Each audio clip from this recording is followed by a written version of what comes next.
we have grown our road network almost 6 times, our power generation 40 times, connected more homes to electricity than any other country on the African continent. And we have done this in just 9 years. I do believe that the next administration can multiply these efforts to unprecedented heights. But to keep this acceleration, that 5th administration must borrow 2 lessons.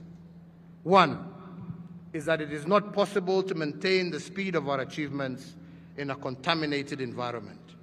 And this allows me to go back to the corruption cleanup that I started talking about. When we took over in 2013, we had some state corporations that were rotten from the core. We had to drain this swamp from inside out. But we had to balance this cleanup exercise with accelerated performance. Some have accused me of militarizing our country. I have no such intention. Kenya is a democracy, and it shall always remain a democracy.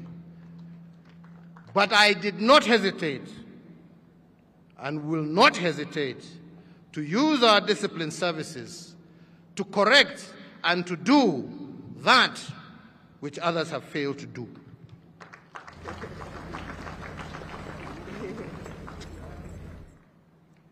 We turn to our disciplined forces and we summon them to the cause of nation building.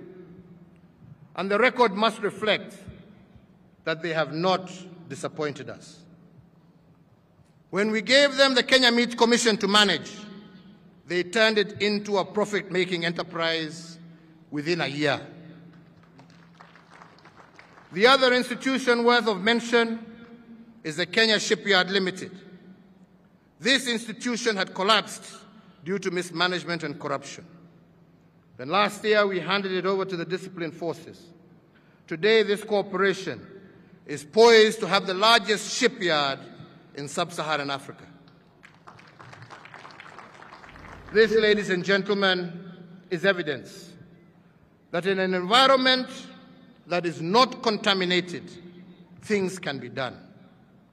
If we could build this park and the museum behind us using the disciplined forces in only 22 months, instead of the 10 years it would normally have taken, if we have begun restoring the glory of Nairobi using the Nairobi Metropolitan Services, I do believe it can be done.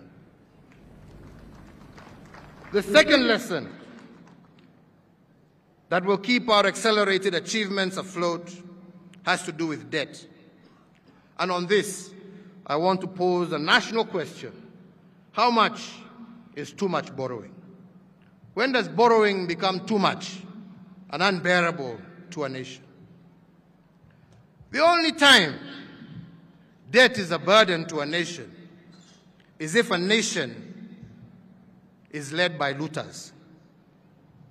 But in the hands of a visionary administration, debt is a catalyst for rapid development. And I will give but one example.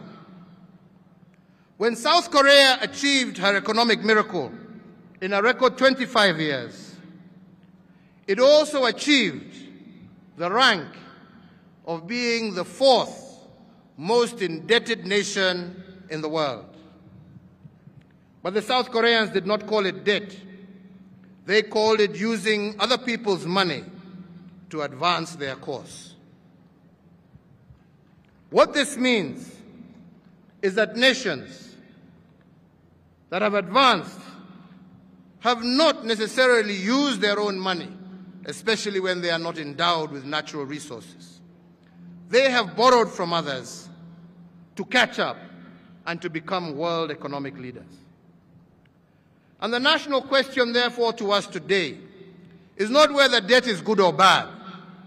The more legitimate question has to do with what the next administration will do with borrowed funds. Will they end up in the private pockets, or will they be used to accelerate economic advancement? On my part, I believe we have used other people's money to close our infrastructure gap, to connect our markets. For example, when a maize trader in Kitale previously would take 3 days from Kitale to the border with South Sudan, with what we have borrowed and the roads we have built, we have ensured that that man from Kitale can be at the border of South Sudan in just 5 hours, not 3 days. Similarly today, any trader can travel on a tarmac road to 4 out of 5 of our neighboring countries and do so in record time. If we can transport 10 times more passengers with the SGR at half the price and at half the time, and move 3 times more cargo daily from Mombasa to our neighbors, then our borrowing has surely been worthwhile and paid tangible dividends.